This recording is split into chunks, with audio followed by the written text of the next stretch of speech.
Muy buenas noches nuevamente a las personas que se conectan, persona que nos ve desde Perú, desde México, Virginia desde México, Colombia, Guatemala.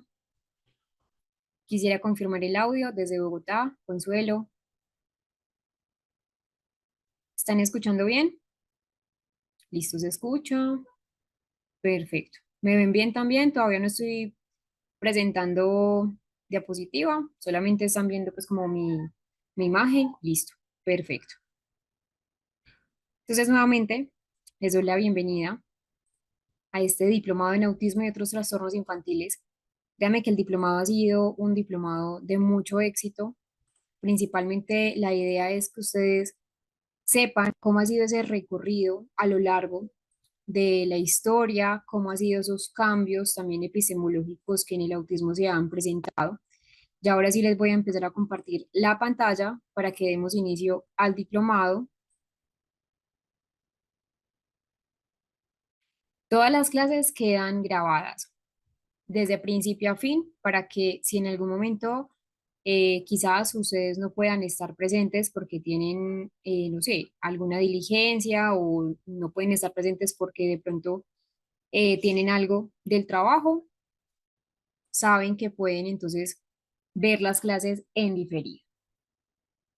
Quiero confirmar si están viendo mi pantalla, si la están viendo adecuadamente. Sé que hay personas que de pronto no están viendo el audio, entonces ya no me están escuchando, perdón. Ya les voy a dar un tip para que me puedan escuchar. Eso es para todas las personas que no me están escuchando, pero en general también para las personas que en algún punto de la clase van a tener o pueden presentar dificultades como en la parte auditiva, siempre utilicen esto. El paso número uno es conectar el audio y el paso número dos es el Wi-Fi o los datos móviles. Conectar Wi-Fi o datos móviles, dependiendo si ustedes están en computador o si están en el celular o en una tablet, le dan los datos móviles o el Wi-Fi. Importante tener en cuenta que mi recomendación principal es que traten de ver la clase en un dispositivo eh, de PC, sea una tablet o sea de pronto pues como ya un computador, un ordenador. ¿Por qué? Porque la calidad de la imagen va a disminuir considerablemente en una pantalla de un celular. Por más grande que sea el celular, igual se pierde la nitidez, sobre todo de las diapositivas, entonces esa es mi recomendación. Vamos entonces a iniciar. Hoy la clase entonces va a estar grabada. Importante tener en cuenta que a las 8 de la noche, hora colombiana, ya les voy a mostrar cómo hacer esa conversión horaria si están de pronto en otra zona diferente a Colombia, va a entrar nuestro coordinador a las 8 de la noche. Con nuestro coordinador el encuentro es solamente hoy, pero es un encuentro muy importante porque él es quien les va a explicar a ustedes toda la parte administrativa. Ya saben, y las personas que de pronto ya han estado con nosotros en lo que son otras formaciones SIL, saben que, bueno, siempre ingresa el coordinador el primer día y saben que todas las clases son gratuitas, todas las clases son grabadas y lo que es opcional es el material de estudio. Es decir, el material de estudio es sumamente importante, ya se los voy a mostrar, porque allí van a complementar este perfil académico que estamos trabajando. Nuevamente, entonces, les doy la bienvenida. Para mí es un honor darles esta apertura a una nueva cohorte del Diplomado Internacional en Autismo y otros trastornos infantiles.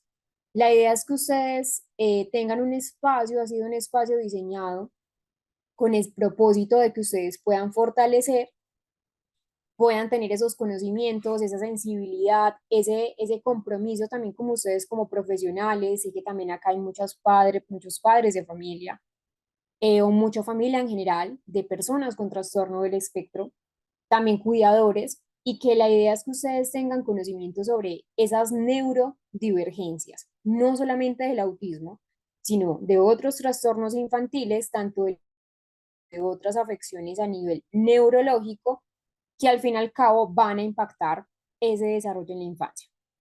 En este diplomado, ¿cuál es la idea? La idea es que podamos explorar esos enfoques, pero un enfoque que sea actualizado, que sea basado, es decir, prácticas basadas en evidencia, científica, la idea también es que desmitifiquemos muchos aspectos que aparecen en el autismo.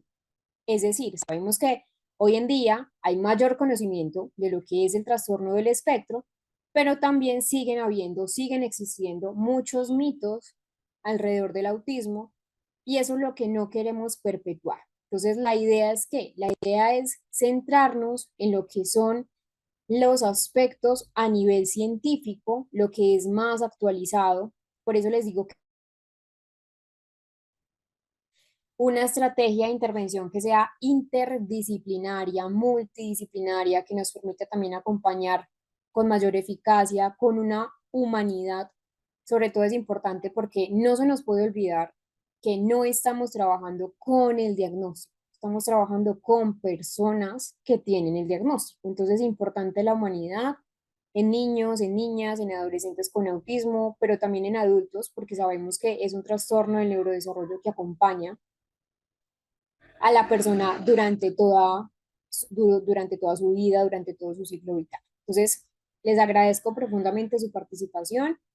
Cada uno de ustedes representa una pieza que es fundamental en esa construcción de una sociedad que la idea es que sea una sociedad mucho más justa, mucho más empática con esas neurodivergencias y que la idea es que tengamos un recorrido académico que también sea de su experiencia, una experiencia transformadora para cada uno de ustedes, tanto a nivel personal como a nivel profesional. Vamos a ver quién soy yo. Aquí no me voy a demorar mucho, pero sí es importante que ustedes sepan quién va a ser su formadora, quién va a estar con ustedes a lo largo de las clases. Mi nombre es Ana María Velázquez, yo soy psicóloga de profesión con un enfoque cognitivo-conductual. Tengo una maestría en neuropsicología clínica y me ha gustado muchísimo el área de las neurociencias donde me he podido pues como especializar. No solamente ha sido con niños, también ha sido en la labor clínica de adolescentes y adultos. No solamente mi recorrido laboral ha estado centrado en lo que son las neurodivergencias, también en otro tipo de pacientes, que son traumatismos craneoencefálicos, accidentes cerebrovasculares, tumores cerebrales. Ese es importante, trastornos genéticos, porque también en el diplomado vamos a ver algunos trastornos genéticos, como cuáles, como el síndrome de Angelman, el síndrome de Williams, el síndrome de X frágil, el síndrome de Rett, que también hay ciertas dificultades a nivel cognitivo en muchos de los diagnósticos, no en todos, en muchos de los trastornos genéticos, y que la idea es que sea un proceso donde tengamos una intervención, esta parte, que sea desde la salud mental y desde la salud cerebral, es decir, una perspectiva psicobiológica de los trastornos infantiles. Ya les había hablado un poco de la definición del programa. Es importante también mencionar el por qué, cuáles van a ser las competencias que ustedes van a tener. Entonces, primero habilidades para integrar esos conceptos, esas concepciones actuales sobre el trastorno del espectro autista a lo largo de la historia del mundo. La historia del trastorno del espectro autista está marcada también por una historia de pronto que no es justa para muchas personas en la historia de la humanidad con autismo, han sido segregadas o fueron de pronto maltratadas o estuvieron vinculadas como a lo que anteriormente era conocido como manicomio, hoy en día es una institución de salud mental, es decir, no tenían el concepto que ahora tenemos de trastorno del espectro autista. Entonces la idea es que tengamos claridad cuáles son esos conceptos, qué se habla o por qué se habla de trastorno del espectro autista, que puedan tener herramientas para que puedan hacer una identificación de esos signos de alarma en la primera infancia, no solo para el autismo, sino también para otros trastornos del neurodesarrollo, esas desviaciones en los hitos, esas regresiones de pronto en, en ciertas habilidades que puedan obtener información actualizada y basada en evidencia sobre el autismo, cuál es la etiología, cuáles son las características, cómo se hace un buen diagnóstico y cómo se hace una intervención, pero que sea una intervención humana y también desde una perspectiva integral. Ese es lo más importante. Y acá, definir y clasificar los trastornos del neurodesarrollo, incluyendo al autismo. Por acá voy a leer algunos comentarios desde Costa Rica. Sí, Juan Brites, que nos pregunta si es certificado. Sí, eso es lo que les va a explicar nuestro coordinador a las 8 de la noche. Sí, hay certificado. Listo, perfecto. Sí, las clases quedan grabadas, se las envían vía WhatsApp. También nuestro coordinador les va a explicar eso.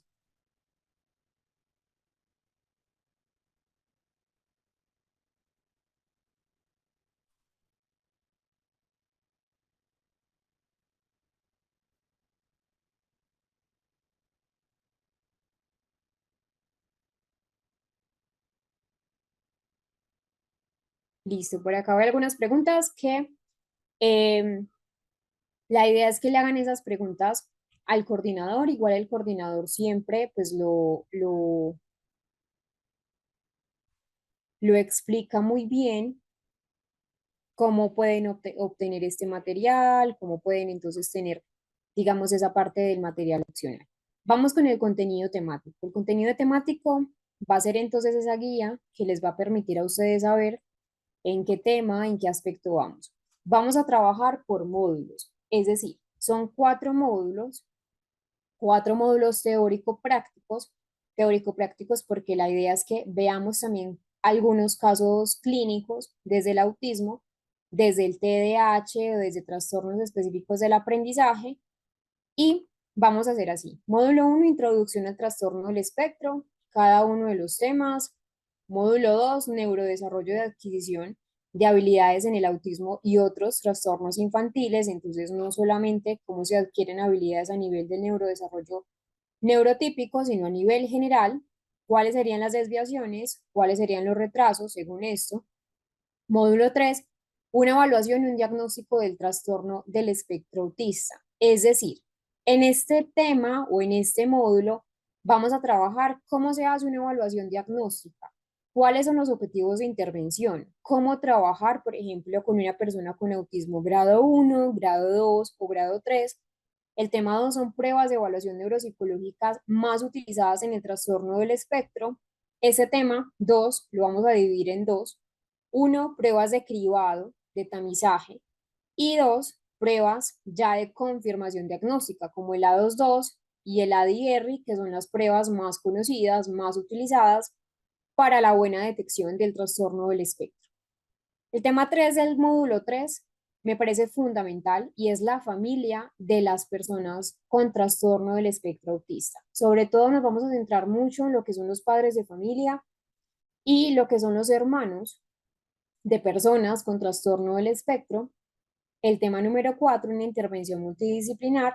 En el módulo 4, otros trastornos infantiles. Y el módulo 5 es diferente al resto de los módulos. El módulo 5 es un taller autoevaluativo, donde es opcional, es decir, ustedes no están obligados a, a realizar, pues como el módulo 5 es completamente voluntario, completamente opcional. La idea es que ustedes lo aprovechen mucho. ¿Por qué? Porque va a estar a su disposición el taller de libre diligenciamiento. Ese estilo, eh, selección múltiple con única respuesta para facilidad, obviamente, pues como para la revisión, porque sabemos que en este momento, por ejemplo, somos 650 en el diplomado. Entonces, la idea es que ustedes respondan las preguntas y el último día de nuestro encuentro tiene 9 días, podamos resolver esas inquietudes que a ustedes a lo largo del diplomado, a lo largo de todo este tema y a lo largo del tema número 5 del módulo número 5 les pudo surgir. Se preguntarán ustedes, bueno, son 9 días, pero ¿cuál es la metodología de clase? La metodología de clase es la siguiente. Nosotros tenemos encuentros diarios, es decir, de lunes a sábados. El único día que nosotros no tenemos el encuentro son los días domingos. Los días domingos se respeta para que ustedes obviamente pues puedan descansar, puedan estar en familia. Entonces, durante 9 días, de lunes a sábado, ¿cierto? Hoy empezaríamos martes, entonces iríamos hoy martes, miércoles, jueves, viernes, sábado. Luego pasaríamos a lunes, martes, miércoles, jueves, viernes, hasta que completemos los 9 días. ¿Cuáles son los horarios de clase? Nuestros horarios son los siguientes. De lunes a jueves vamos de 6:15 p.m. para que se conecten, perdón, a esta hora hacia las 9:40 hora colombiana. Los viernes cambia el horario. Miren que va desde las 6:15 p.m. hora colombiana, pero vamos a las 9 p.m. hora colombiana. No se preocupen, vamos a tener descansos en estas clases, ya se los voy a explicar. Y los horarios de los sábados son en la mañana, para que no se vayan a confundir. Entonces, 9 a.m. a 12 del mediodía, hora colombiana. Como sé que muchas personas quizás no están en la zona horaria colombiana, yo les voy a pasar una página para que puedan tener, digamos, esa conversión horaria, aunque acá está el horario, pues la programación del horario según el país. Entonces, Colombia 6 p.m., Ecuador 6 p.m., Guatemala 5 p.m., Perú, El Salvador 5 p.m. Aquí está la mayoría de los países, incluso están las personas que de pronto son hispanohablantes de España o que de pronto están en España por algún motivo, se puedan conectar. Y la página que yo les mencionaba es la siguiente. La página se las voy a compartir al chat. En ese momento se los voy a compartir.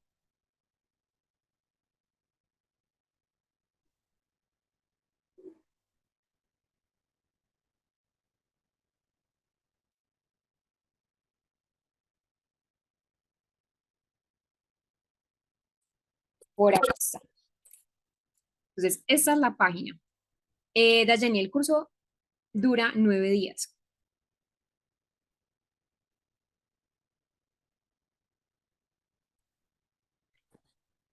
Entonces, ¿cómo hacemos la conversión horaria?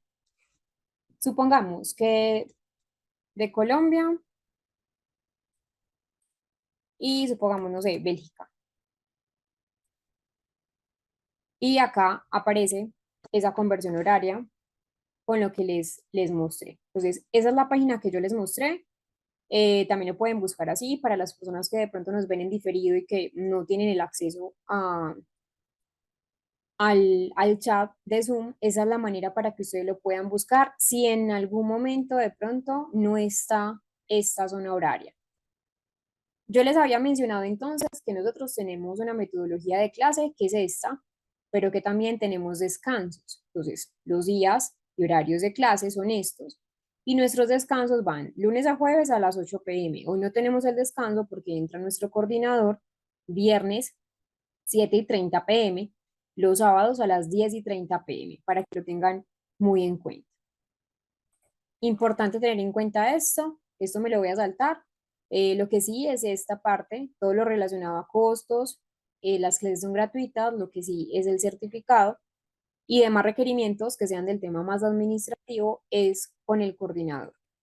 Recomendaciones, mantener los micrófonos apagados para que podamos tener un buen proceso formativo, también mantener la cámara cerrada para que de pronto no existan distractores, hacer comentarios muy respetuosos por medio del chat, respetar las opiniones de los demás, fundamental.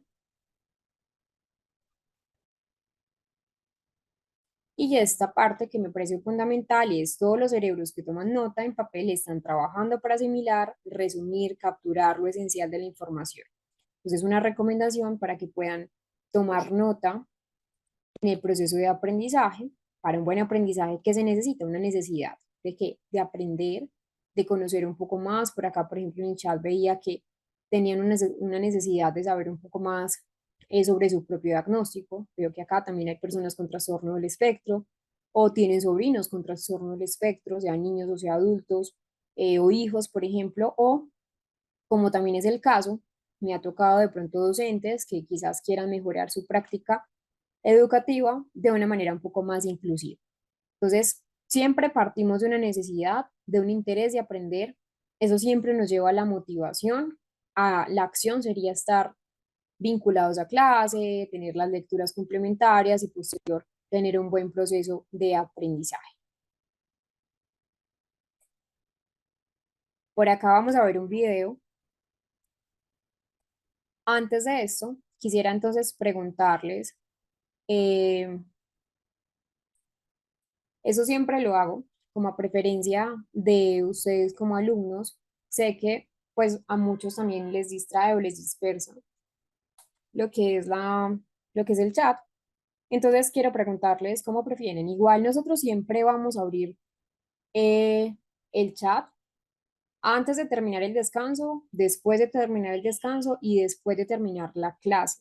El chat unos 20 a 15 minutos para solucionar las dudas. Eh, yo quisiera saber si ustedes quisieran tener el chat cerrado o el chat abierto. Obviamente saben que el chat va a estar abierto, exacto, después de la clase y durante cerrado. Listo, perfecto. Entonces ya voy a proceder a cerrarlo. Igual no se preocupen, por ahí estaba leyendo que algunas personas lo preferían abierto, la gran mayoría cerrado. Entonces ya lo cerré por la gran mayoría, pero no se preocupen. Es decir, las personas que de pronto piensan que va a estar cerrado y que no se van a resolver dudas, las dudas todas se van a resolver, como les digo, antes del descanso, antes de salir al descanso y antes de terminar las clases, para que, y hay pues un buen momento de preguntas para que de pronto no tengan, digamos, el susto de que las preguntas no se van a resolver. Vamos a ver entonces este video, un video introductorio para ahora darle pie a la temática de autismo y otros trastornos infantiles.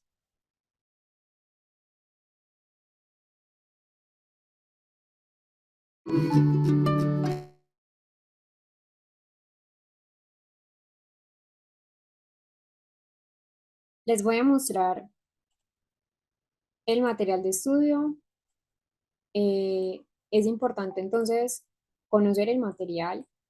Acá tienen entonces nuevamente la página para convertir la zona horaria y ese es el material. Así ustedes van a encontrar sus plataformas. Recuerden que la idea es que ustedes tengan entonces la espera de nuestro coordinador a las 8 de la noche, hora colombiana.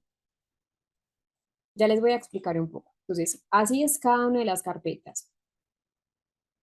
Acá está absolutamente todo, es decir, está la parte de los libros guías generales. No sé por qué se salieron de la carpeta. Este va acá.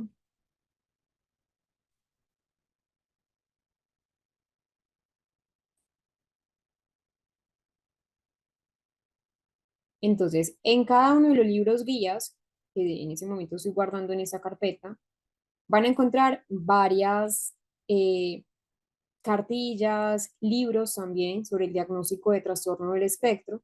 En cada uno de los módulos van a encontrar entonces tanto las presentaciones de clase que nosotros hemos revisado, que vamos a revisar, módulo 1, introducción al trastorno del espectro.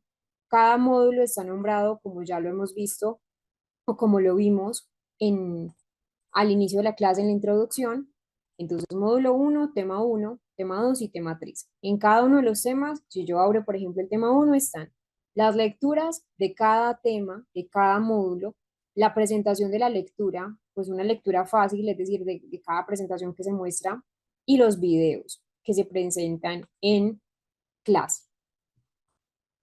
Eso para cada uno de los módulos. Todos son iguales. En el módulo 5, ¿qué tenemos? Un taller formativo, que es el taller que yo les mencioné, pero lo que yo quiero que veamos también son estos libros guías, son libros guías, por ejemplo, un ebook de lo que es el autismo, entonces ahí lo tienen para descargar. Acá está el ebook del autismo. Luego tenemos por acá un handbook para padres. Acá está. También tenemos entonces otro que es un manual para padres, sobre todo, por ejemplo, si ustedes son clínicos, que puedan entonces tener manual para padres de niños con autismo. trastorno del espectro autista, entonces que puedan también, digamos, brindarles, si son clínicos, este tipo de herramientas a los padres de sus pacientes. Y acá también están, no solamente de autismo, ya les voy a ir subiendo conforme vamos avanzando. Lo que le quiero mostrar acá es este libro. Entonces, este es un libro, El autismo en niños y adultos, una guía sobre todo para las familias.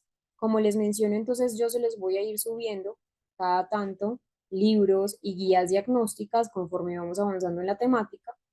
Y acá es algo que vamos a trabajar, que son los casos clínicos.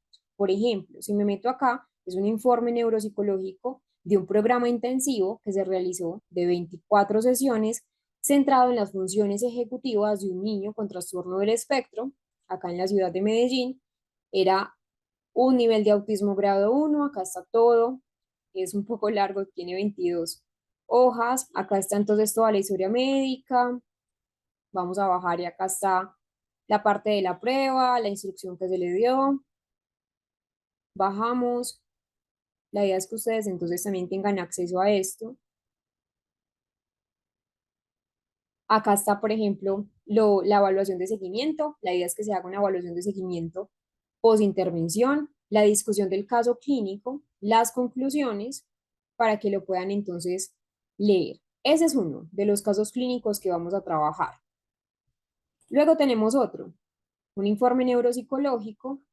Acá está los datos del paciente, el motivo de consulta, así con los otros casos clínicos que nosotros vamos a trabajar. Entonces, todo esto está en el material de estudio, que es importante entonces que lo tengan presente. Por acá les voy a dar una información, aunque sé que nuestro coordinador más tarde se los da, y es que es importante la certificación, es una prueba también de evidencia que ustedes tienen la formación, que tienen las competencias y también la importancia de tener el material de estudio, porque realmente va a servirles a ustedes a largo plazo para consultar, para sus pacientes, para, no sé, las personas que ustedes tienen, digamos, a su alrededor que tengan trastorno del espectro, es una guía importante. Entonces la idea es que se comuniquen con Paula Contreras a estos dos números. Allí todo lo que nosotros vamos a trabajar, es decir, todos los materiales de estudio que les acabo de mostrar, se incluyen esas guías, se incluyen esos casos clínicos y esos casos que vamos trabajando conforme vamos avanzando en el diplomado. Todos están almacenados en el Drive que les mostré y que para acceder, la idea es que le escriban a la coordinadora Paula Contreras. Ahora sí vamos con el módulo número 1, que son esas teorías explicativas y la revisión histórica del trastorno del espectro autista.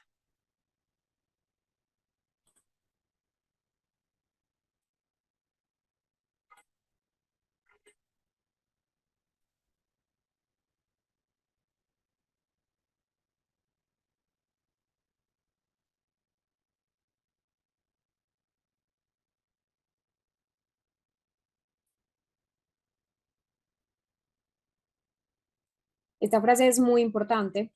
El video no tiene sonido, no se preocupen. Y la frase dice así: la ética profesional lo es todo.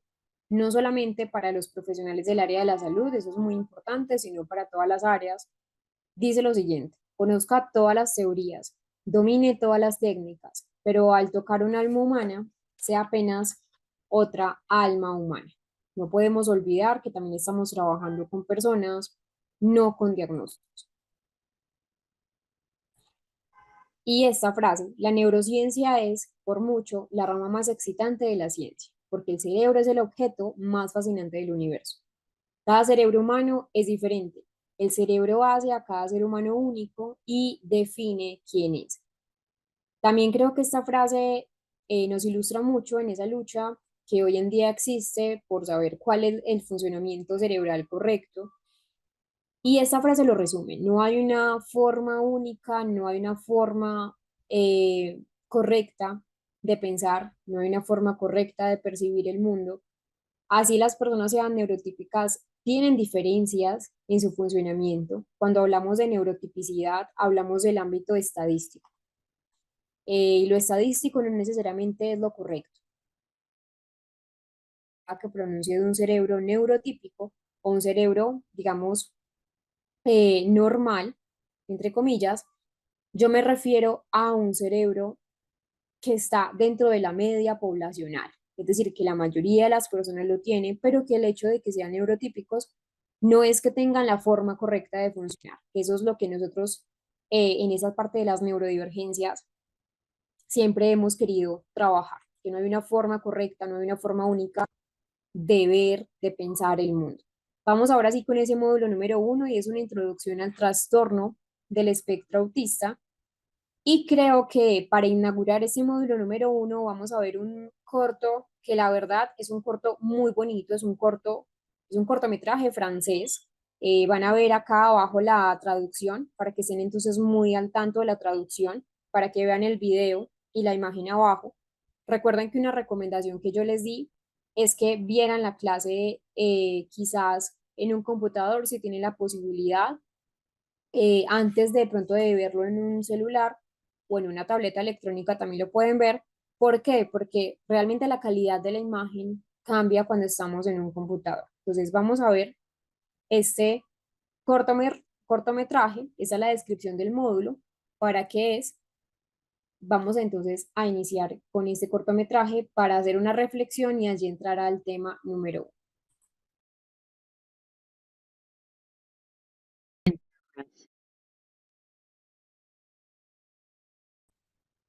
Ese cortometraje realmente es una mirada, se llama Los zapatos de Luis, o Luis, y ofrece una mirada que es una mirada muy bonita, es una mirada muy profunda, es una mirada que pues, realmente, si ponemos atención al cortometraje, es muy conmovedora desde esa perspectiva infantil, desde la perspectiva de un niño. Luis, en este caso del cortometraje, tiene 8 años y medio, y que nos empieza a relatar cómo percibe el mundo que lo rodea, cómo son entonces también esos desafíos a los que enfrenta, esas emociones que de pronto experimenta en su día a día cotidiano, y es una narrativa también que nos permite como a nosotros los espectadores empatizar con la experiencia, comprender mejor esas particularidades en el trastorno del espectro autista sin verlo como algo completamente diferente o completamente aislado. Y es una historia, es un cortometraje ya llevar ciertos años, pero nos destaca y siempre que lo pongo realmente me pone a reflexionar sobre la necesidad de tener una buena inclusión, de tener empatía en las personas neurodivergentes, pues para con las personas neurodivergentes, y muestra cómo con esos pequeños gestos de comprensión en el colegio, por ejemplo, en este caso Luis, entonces tiene un impacto significativo en esa parte académica, en esa parte social. Entonces, al presentar esta realidad, Luis realmente se ajusta o nos invita a reflexionar sobre nuestras propias actitudes y nuestros propios comportamientos hacia lo que es la diversidad, sea neurodiversidad, cualquier tipo de diversidad. Realmente, en un mundo que a menudo está diseñado para personas neurodivergentes, las barreras siempre las pone el entorno. Eso es algo crucial a entender. Una barrera nunca la va a tener una persona neurodivergente, es decir, es algo que yo siempre pongo de ejemplo, y es una persona que tiene una discapacidad o una limitación física. Si yo tengo una limitación física y yo pongo una rampa y pongo unas escaleras y la persona está en silla de ruedas, va a tener dificultades en el acceso al segundo piso, tercer piso por las escaleras. Pero si tengo una rampa o un ascensor o unas escaleras eléctricas incluso, la persona va a tener acceso igual que otra persona, de pronto que no tenga esa limitación en la movilidad. Entonces, ¿cómo nos invita a entender que el mundo no está diseñado para la neurodiversidad, el mundo no está diseñado de pronto para esas diversidades?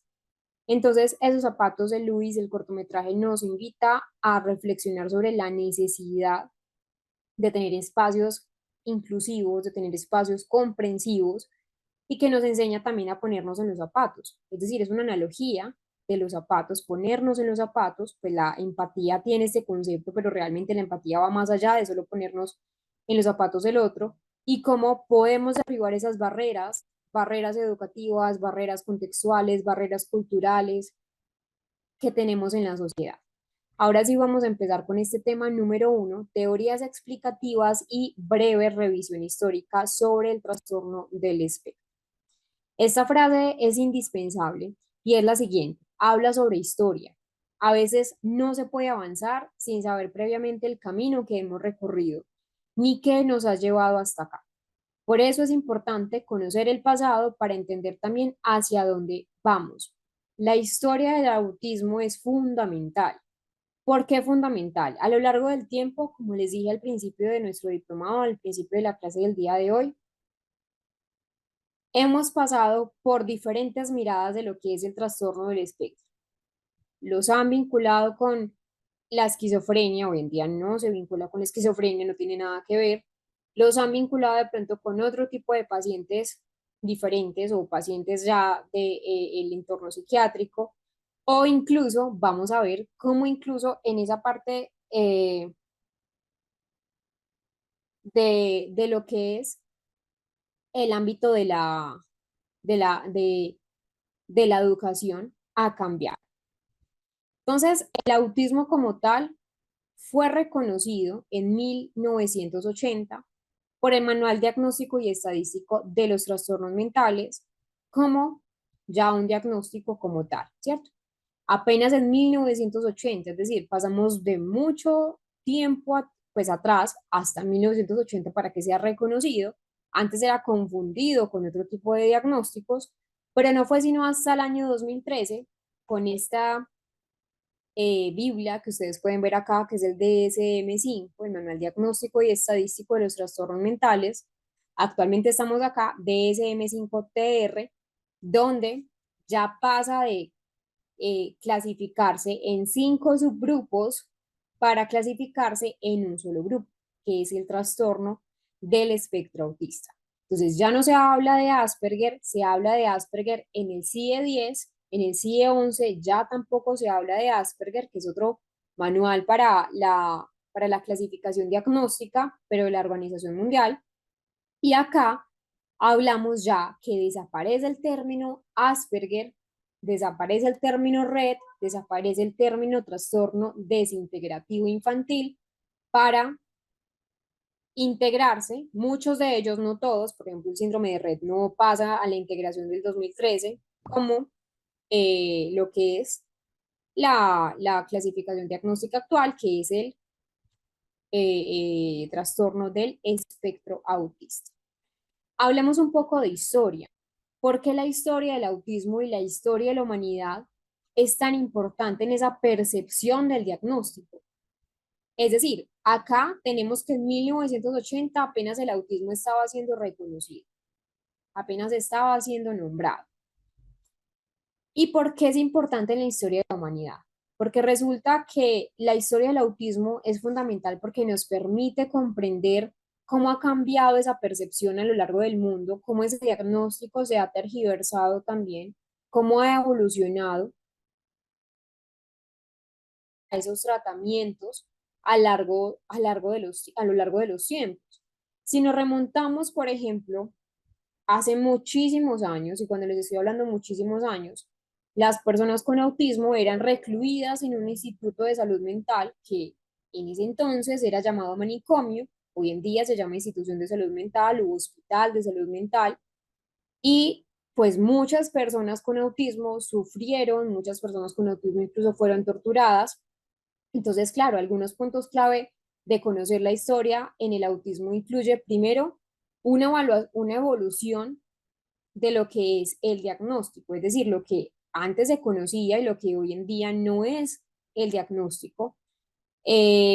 Resulta que tenemos que remontarnos, igual eso ya lo vamos a ver, a la década de 1940, cuando llega una persona muy importante que es Leo Kanner y otra persona que sé que les va a sonar mucho el nombre y es Hans Asperger, donde ambos personajes en la historia, ambos en 1940, empezaron a describir por primera vez lo que hoy en día conocemos como el trastorno del espectro autista, por sus siglas TEA. Entonces, a lo largo de esa década empezaron a haber mayores investigaciones, empezaron a darse más evoluciones del diagnóstico y ya pasa de ser visto como un trastorno mental grave a un espectro mucho más amplio, a un trastorno de condiciones con diferentes grados de manifestación, que hoy en día se conocen como cuáles, como grado 1, grado 2 o grado 3.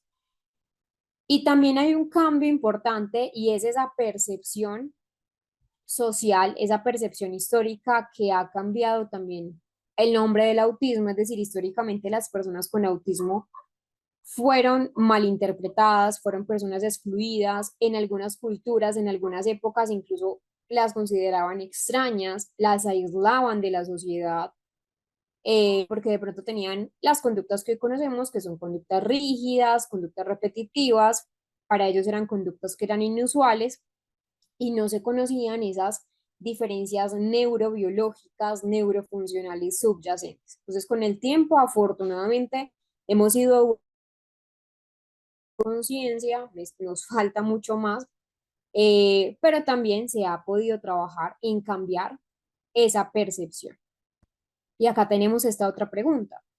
La historia de las personas como individuos en el trastorno del espectro autista, ¿cómo se da? Es decir, la historia de la persona, desde que nace, desde que se desarrolla, desde que está adolescente. ¿Por qué es importante la historia?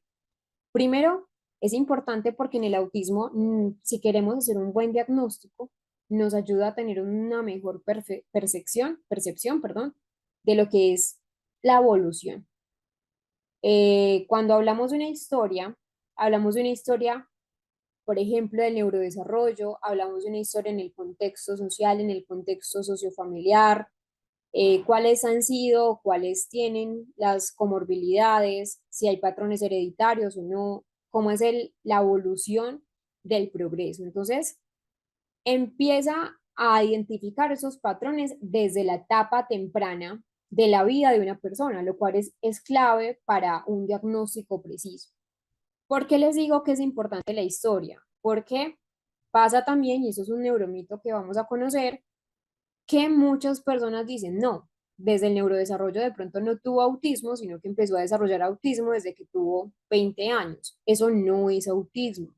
Es decir, se puede diagnosticar sí a los 20 años, que sería un diagnóstico tardío, pero no es que la persona todo el tiempo tuvo un patrón de desarrollo típico, no tenía estereotipias, no tenía un patrón rígido del comportamiento y de la noche a la mañana empezó de pronto a desarrollar conductas similares al trastorno del espectro. Eso no pasa así, no funciona así, por eso es un trastorno del neurodesarrollo. Y por eso la importancia de la historia del desarrollo de la persona, la historia del desarrollo del niño, cuáles son los hitos del lenguaje, si los cumplió, si no los cumplió, cómo es la interacción social, si hay o no conductas restringidas y repetitivas. Y es allí donde los profesionales podemos detectar esos signos tempranos del autismo, podemos detectar esos retrasos, esas diferencias en las áreas que pueden ser indicadores importantes. Y hablando entonces un poco de lo que es el contexto familiar y el contexto social, la historia de esas interacciones familiares y sociales es crucial. ¿Para qué? Para entender cómo el entorno influye en esa manifestación de los síntomas. Por ejemplo, algunos comportamientos van a ser mucho más intensificados en situaciones de estrés o cambios en el entorno familiar. Entonces es importante estas áreas para tener en cuenta en lo que es el trastorno del espectro autista, un buen diagnóstico. Yo sé que muchos se van a preguntar de dónde proviene el autismo, de dónde proviene la palabra autista o autismo, y resulta que nos tenemos que ir a mucho tiempo atrás, en 1911.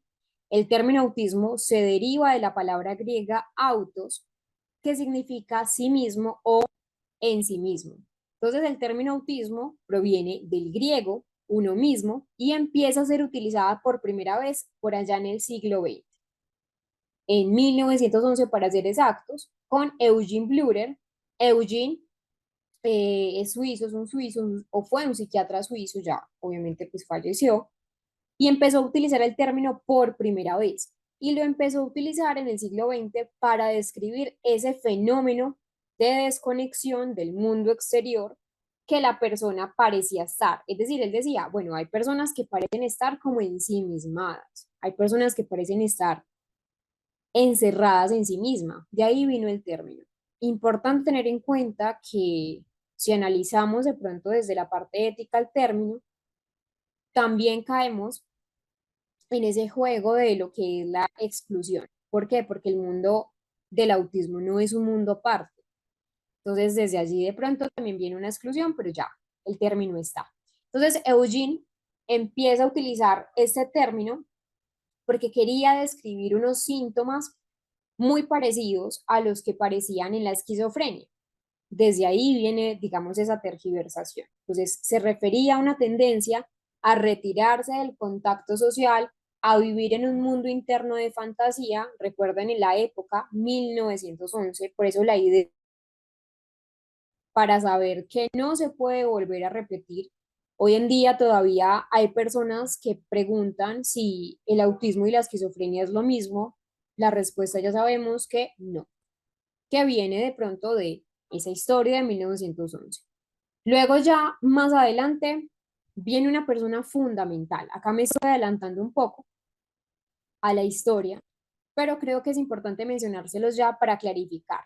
De pronto, el término autismo se le acuña o se le atañe a Leo Kanner porque fue la primera persona en describir el autismo como un diagnóstico diferencial, como un diagnóstico diferente a la esquizofrenia. Entonces, claro, Leo Kanner empieza a describir en un grupo de niños esos patrones particulares del comportamiento, dificultad para comunicarse, un aislamiento social, esa repetición las conductas rígidas, estereotipadas.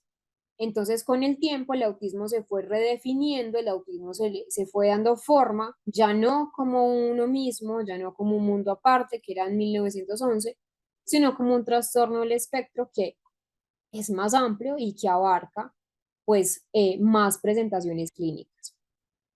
Antes de ver esos casos históricos del autismo, creo que veamos un cortometraje que es importantísimo tener en cuenta. Es un cortometraje que hace parte de una película que se la recomiendo bastante. Se llama Mary y Max. De pronto muchos ya conocen la película. Es en stop motion, o la película está en formato stop motion. Entonces la idea es que veamos esta parte de la película, pues un cortometraje de la película, pero quiero que tengan en cuenta muchos términos que acá se utilizan. La película está ambientada, es decir, pues es una película reciente, pero está ambientada en lo que era el autismo hace tiempo. Entonces tengan en cuenta que muchos de los términos que aquí se utilizan en el cortometraje, pues no son términos que se utilicen hoy en día. Esa es la idea. Entonces vamos a ver este pequeño cortometraje para entrar ahora sí a conocer más de la historia.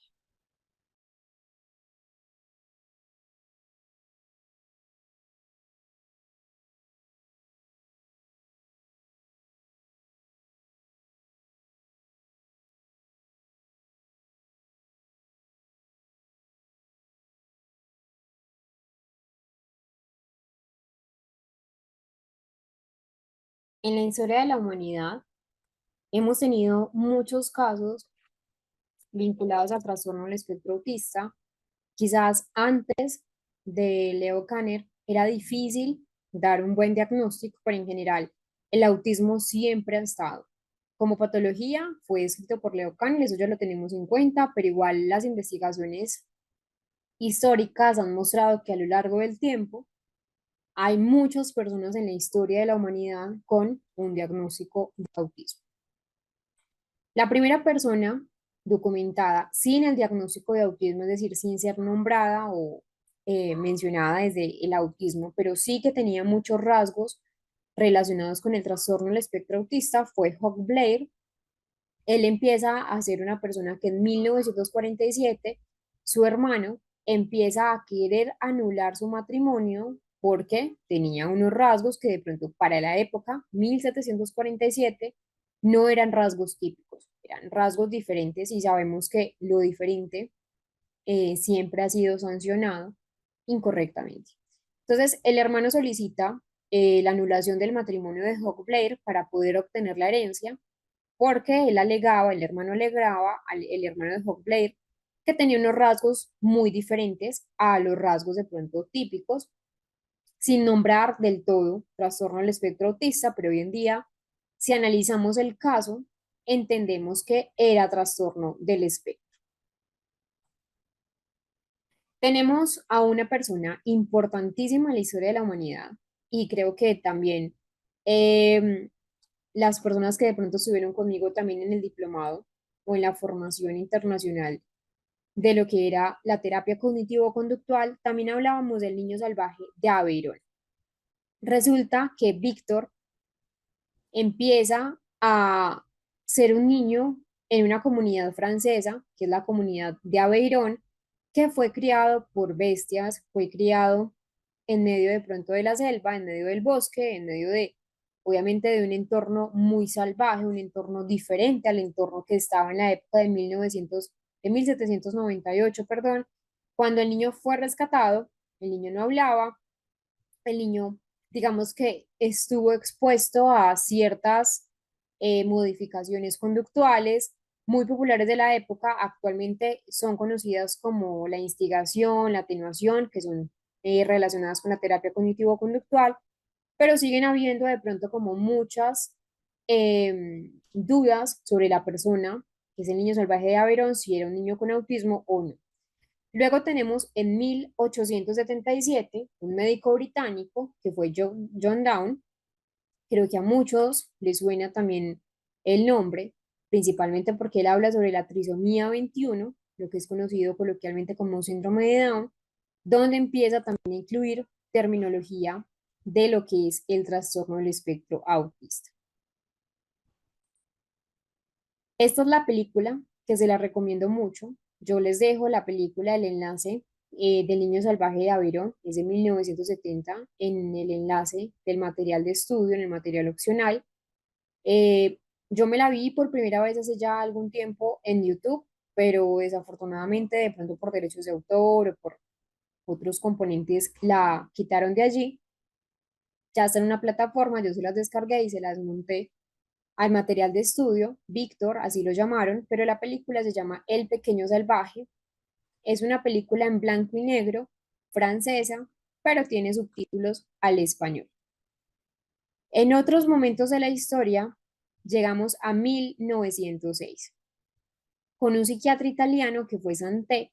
Santé nos empieza a describir el autismo o la sintomatología relacionada con el autismo como una demencia infantil o una demencia precoz.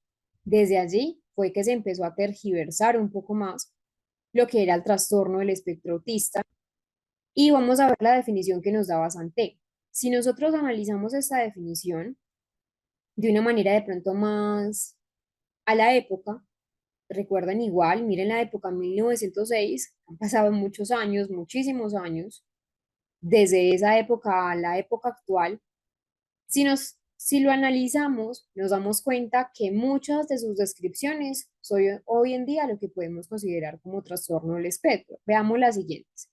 Él mencionaba así la demencia temprana, como él le llamó: distracción, capacidad perceptiva variable, imaginación desordenada, inconsistencia afectiva, una disyunción entre inteligencia y autocontrol, comprensión adecuada de las relaciones espaciales y temporales, posibilidad de cambiar, falta de coordinación, anormalidades de humor, actitudes, autocontrol y expresión, risa o carcajada explosiva, mutismo, tendencia a los monólogos, inestabilidad general, tics y muecas frecuentes, aversión a hacer cualquier forma de trabajo, uso inconsistente del lenguaje, tics verbales y repetición de palabras. Si nosotros analizamos ya de manera muy minuciosa lo que dice esto, por ejemplo, tics verbales pueden ser los tics vocálicos o las ecolalias, que sería la repetición de palabras. Aversión a hacer cualquier forma de trabajo es porque hay mucha rigidez cognitiva en la persona con autismo. Uso inconsistente del lenguaje podría analizarse desde lo verbal y no verbal, o porque sabemos que Para el lenguaje, por ejemplo, social o para el lenguaje pragmático, en el autismo hay ciertas dificultades. Falta de coordinación, podemos analizarlo porque no es extraño que en los trastornos del neurodesarrollo, uno de ellos sería el trastorno del espectro autista, que hace parte de ese grupo macro de trastornos del neurodesarrollo, podemos ver una dispraxia. Eh, Podemos ver de pronto que hay dificultades en ese autocontrol, que podría ser perfectamente en ese momento lo que conocemos como funciones ejecutivas. Esta frase nos la da Leo Kanner, nos lo dio en 1943, una época donde recuerden que apenas estaba dando un desarrollo de lo que era el autismo como patología individual y nos dice lo siguiente: después de casi 30 años de historia, muchos y muy buenos esfuerzos, aún nadie ha tenido éxito en encontrar un encuadre terapéutico, droga, método o técnica que haya producido las mismas o similares mejorías y resultados duraderos para todos los niños sometidos a ello. ¿Qué es lo que explica todas esas diferencias? Entonces, recuerden que para Leo Kanner, esta época, pues esta frase fue en 1943, entonces ya hoy en día ha pasado varios momentos, varios hitos de la historia de la humanidad y de la historia también del autismo, pero hoy en día yo le voy a dar, digamos, esa parte también de razón a Leo Kanner en lo siguiente. Hoy en día no hay un solo encuadre terapéutico, no hay un solo medicamento, no hay un solo método o técnica que produzca las mismas mejorías en todas las personas con trastorno del espectro autista. Por eso debemos entender esa variabilidad en el diagnóstico, esas diferencias diagnósticas. Siempre se debe hacer una buena evaluación para partir a una buena intervención. Esto fue un poco más de historia, esto me lo voy como a saltar, en eso me lo voy a saltar, pero se los voy a dejar en el material de estudio para que lo puedan tener muy presente y lo puedan conocer.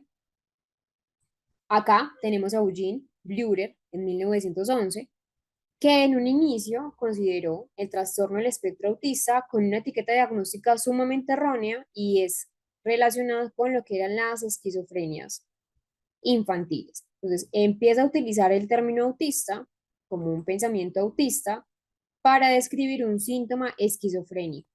Hoy en día sabemos que no es así. Llegamos a una persona fundamental y es Leo Kanner.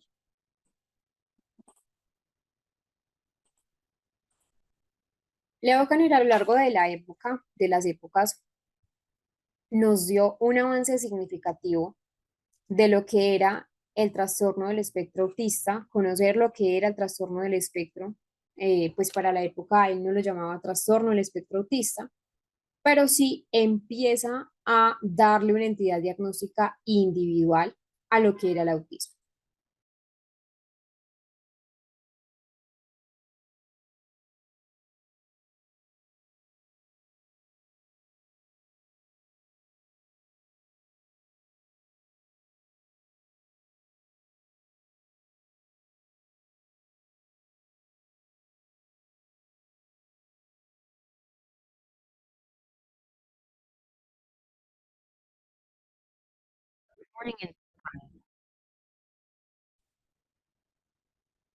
Leo Kanner entonces fue un psiquiatra, fue estadounidense, y empieza a describir por primera vez lo que es el autismo infantil.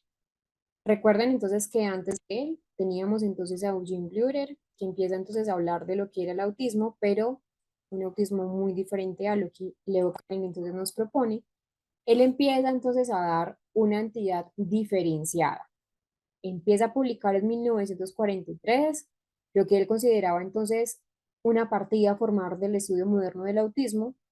Empieza entonces a mirar, a identificar síntomas nucleares que definían lo que él llamó autismo infantil temprano o autismo infantil precoz. Hoy en día sabemos que no tiene este nombre.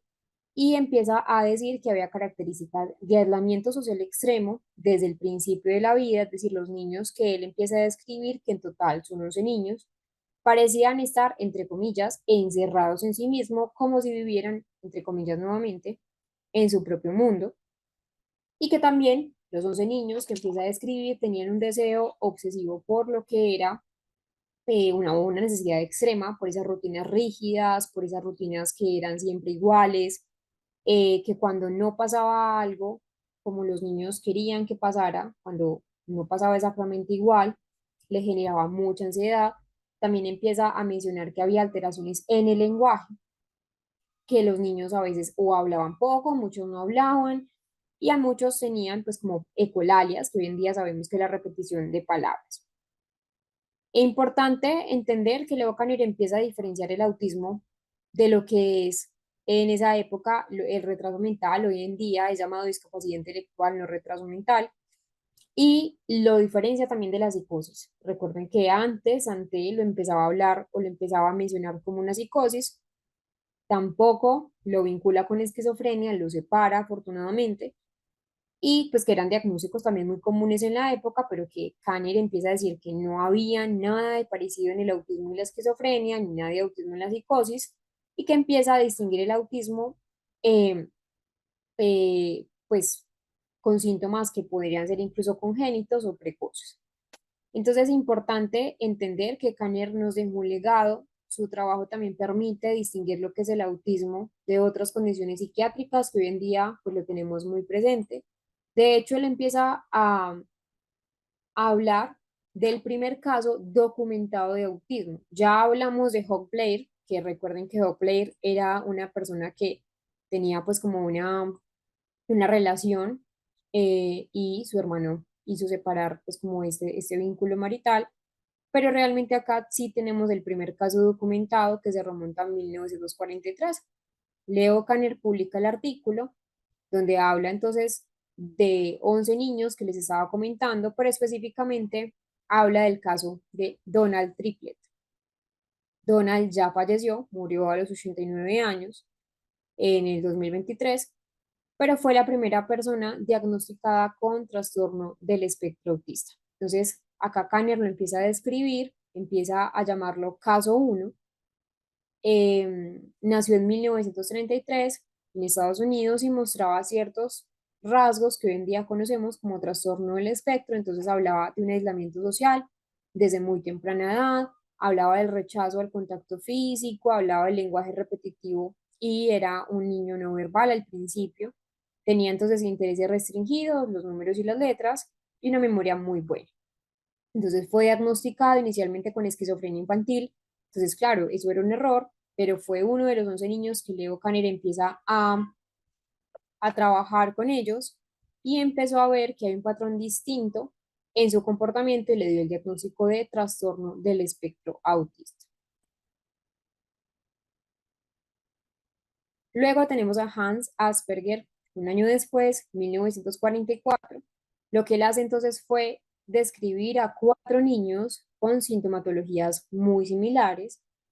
Empieza entonces a decir que los niños que tenían primero dificultad para la interacción social, que les costaba comprender las normas sociales, que les costaba establecer amistades o interpretar emociones como ajenas o emociones de un tercero, que tenían también un vocabulario muy extenso o un vocabulario muy formal, pero sin captar como el tono emocional de la conversación, esa parte pragmática de la conversación o una conversación que es recíproca, que también esos niños que Hans Asperger empieza entonces a ver tenían intereses intensos, tenían intereses muy específicos y habilidades cognitivas que eran altas en esos 4 niños que él empieza a describir. Sin embargo, a pesar de tener una capacidad cognitiva alta, es decir, una inteligencia promedio o incluso superior a la media, tenían dificultades también en esa coordinación, en lo que era la torpeza motora, el equilibrio, la motricidad fina. Entonces acá empieza a preguntarnos por qué. Acá les dejo unas diferencias clave con Leo Kanner de Hans Asperger y Leo Kanner. Eh, la pregunta acá es ¿por qué se llama o por qué se llamó trastorno del espectro, perdón, sí,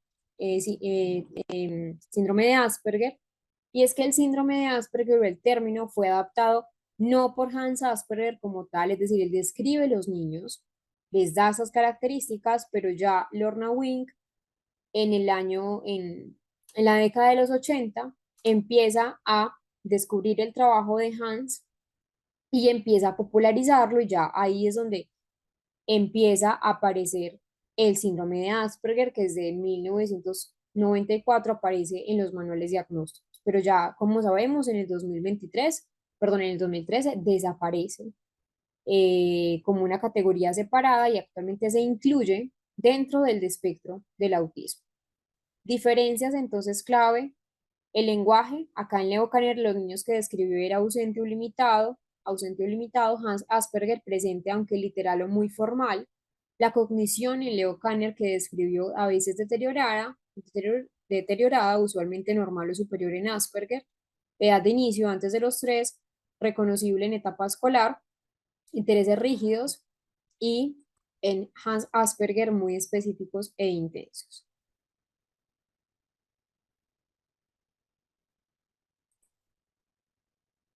Ya luego llegamos a una parte muy importante, y es que en esos años 70 y en esos años 80, en esa década, se empiezan a establecer mejores criterios diagnósticos en ese DSM y en el CIE.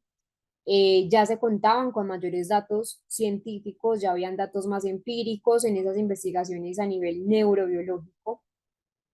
Ya había entonces una estrecha relación en lo que eran los síntomas característicos del trastorno del espectro con trastornos genéticos y alteraciones a nivel neuroquímico, que hoy en día se han estado estudiando mucho más y han estado refinando mucho más, y aparecen unos aspectos importantísimos, y es el foco de atención tanto en la conducta como a lo que es la parte cognitiva en el autismo. Entonces, muchas veces nosotros tenemos de pronto ciertas preguntas de cuáles son esas teorías explicativas que soportan el trastorno del espectro autista. Es decir, la teología es una que vamos a revisar la teología, pero también vamos a revisar cuáles son esas teorías explicativas del funcionamiento cognitivo, de la parte conductual, de por qué existen o por qué se dan esas estereotipias, cómo es el funcionamiento cerebral. Entonces,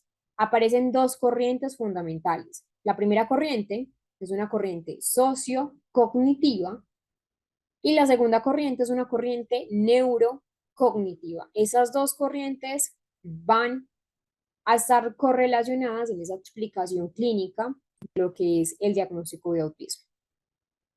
Entonces, acá surge la primera corriente, que es la corriente sociocognitiva, que es la teoría de la mente. Y es que a finales de ese siglo XX se inician muchos estudios epidemiológicos que ya dan variabilidad a lo que era el autismo. Voy entonces a abrir una ronda de preguntas. Vamos a dejar acá en esa corriente sociocognitiva para dar la explicación el día de mañana. Empezamos con esta primera corriente explicativa. Posteriormente vamos a ver este ejemplo, cómo es la teoría de la mente.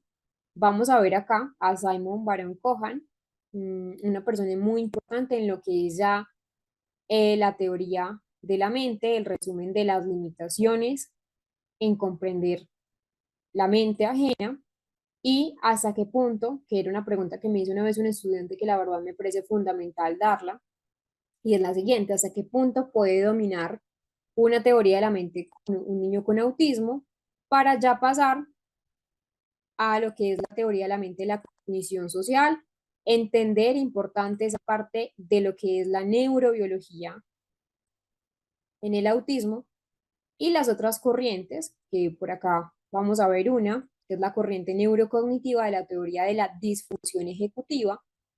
Vamos a trabajar también esa teoría de Yura Fritsch, que es la corriente neurocognitiva de la teoría de la coherencia central débil o debilitada, como muchos también llaman, y pasar a la última, que sería la teoría de las neuronas espejo. Voy entonces a abrir el chat con algunas preguntas que ustedes puedan tener. Recuerden que nosotros paulatinamente vamos avanzando en el diplomado, vamos dando resolución a muchos temas o a muchas inquietudes que ustedes tengan. Sé que en este momento tienen inquietudes como a qué edad se puede dar un diagnóstico de autismo, cuáles son las pruebas más importantes de autismo o cómo se da un diagnóstico de autismo. Entonces traten de pronto hacer preguntas relacionadas con el tema que vimos hoy, porque paulatinamente vamos avanzando en el diplomado, le vamos dando resolución a esas preguntas ejemplo que les acabé de mencionar. Entonces voy a responder algunas preguntas que de pronto se puedan resolver hoy para pasar entonces a la entrada de nuestro coordinador.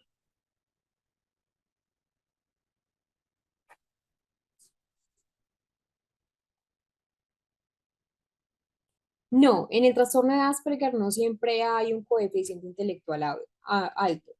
Es decir, se habla de un autismo leve o un autismo de alto funcionamiento, pero no siempre se correlaciona con un coeficiente intelectual alto. Puede ser promedio, sí, porque es de alto funcionamiento, pero no siempre se da. No, el autismo y el Asperger no son diferentes. Es decir, acuérdate, Martina, que ya se funde en lo que es el trastorno del espectro autista, que eso fue en el año 2013 que se le dio la, pues, la integración. Anteriormente lo que era Asperger era de alto funcionamiento que hoy se conoce.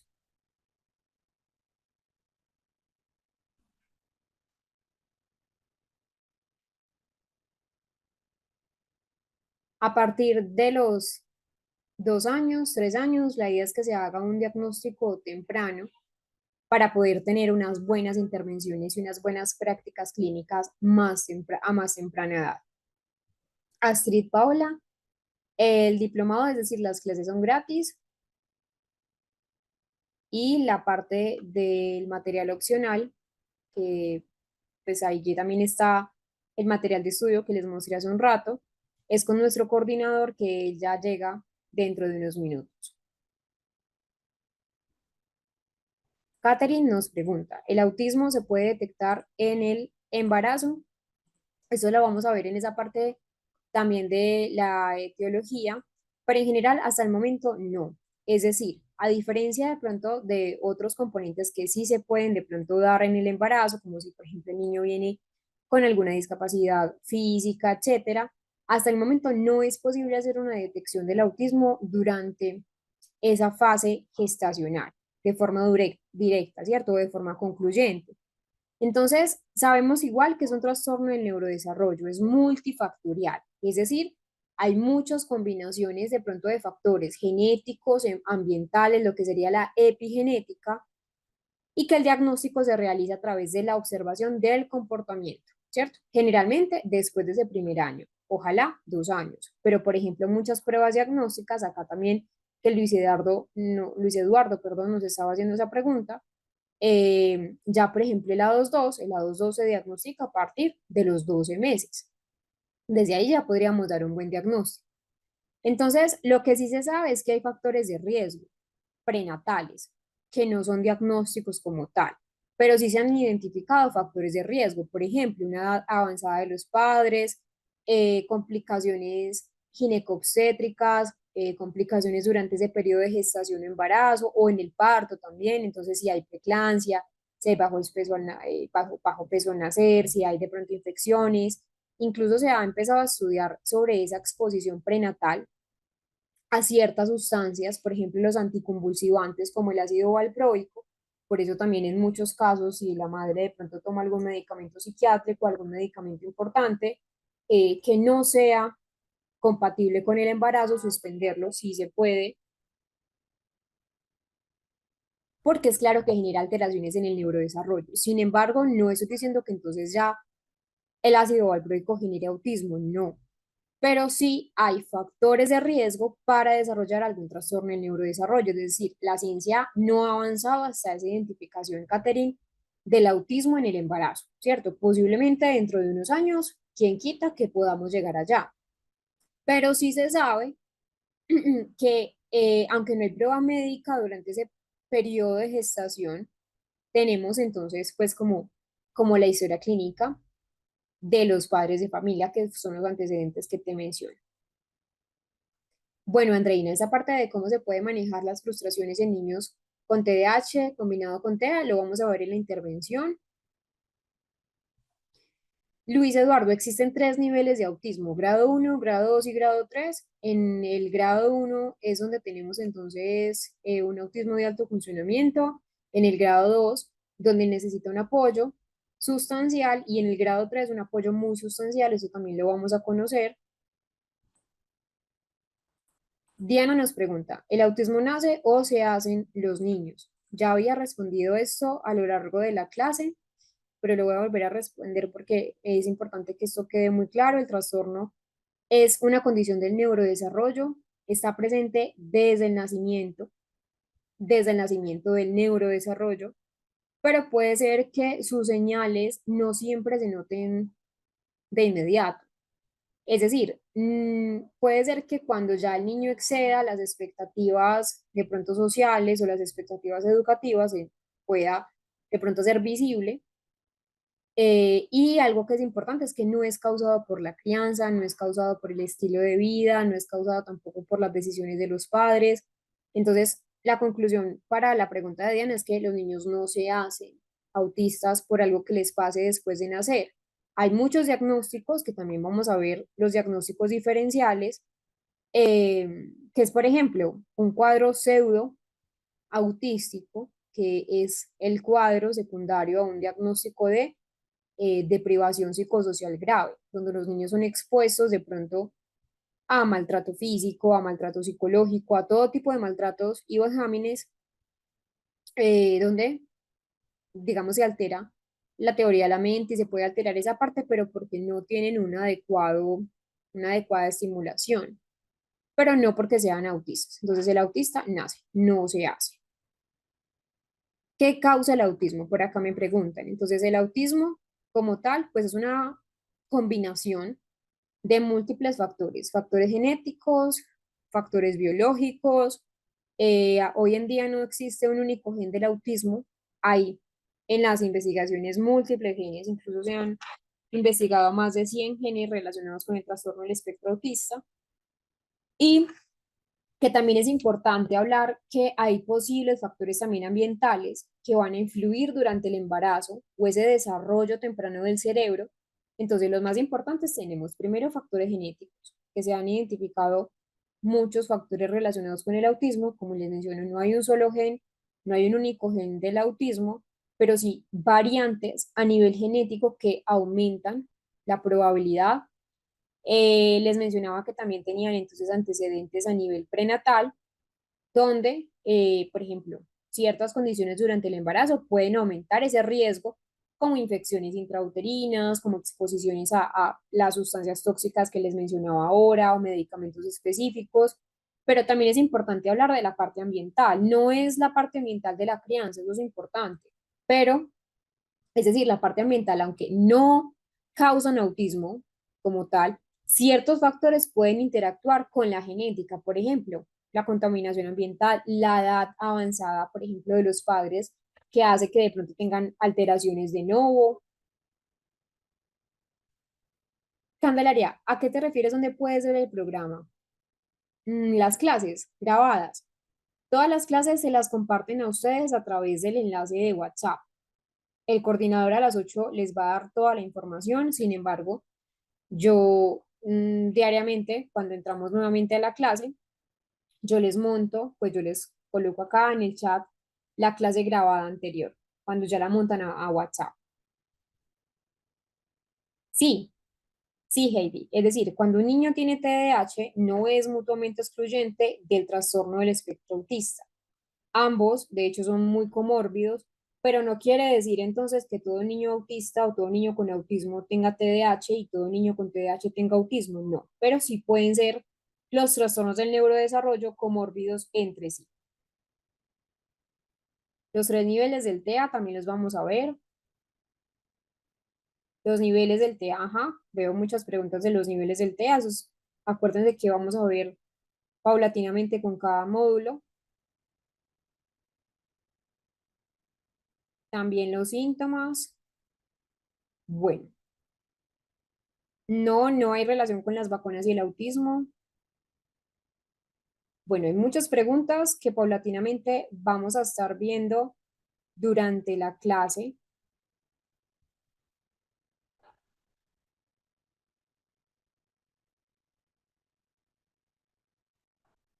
Y bueno, por acá creo que está nuestro coordinador. Hola, Cordy, ¿cómo estás? Bien, profe. ¿Cómo está ¿Cómo ha usted? estado todo?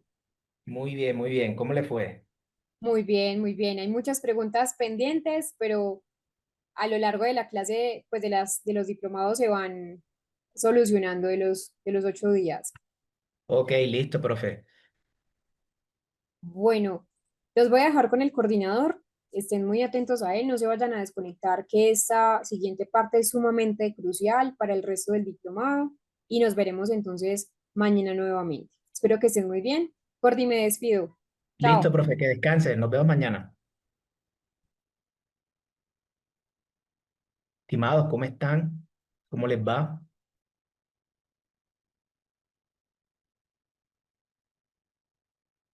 Eso, vamos a despedirnos de la profe. Yo no me voy a demorar, listo, estimados. Así que paciencia, que voy a tratar de ser lo más recursivo posible. ¿Listo? Ahí me ven y me escuchan bien, ¿sí?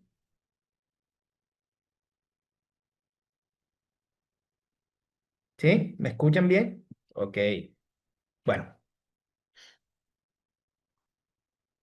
empezar por aquí.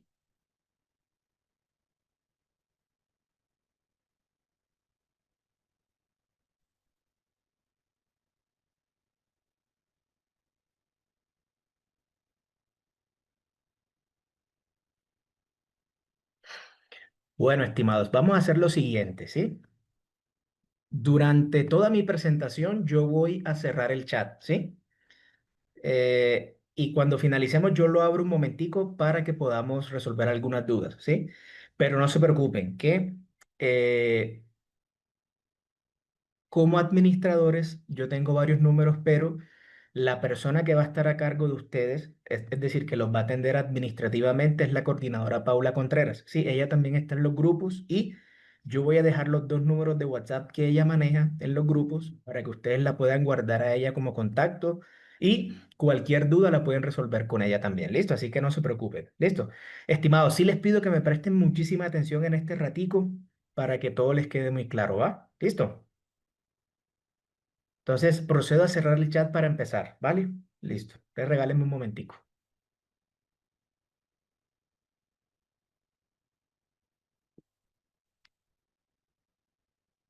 Bueno, ahí ven la diapositiva, ¿sí? ¿Ven la presentación?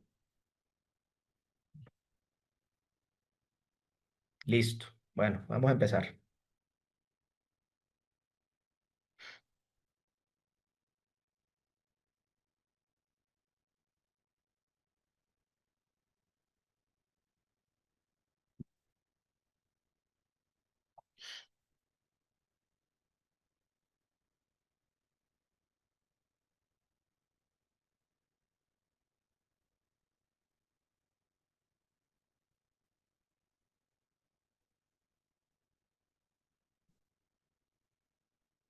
Listo, estimado. Bueno, ya vamos a empezar. Bienvenidos todos a la Corporación Internacional Líderes Latinoamérica.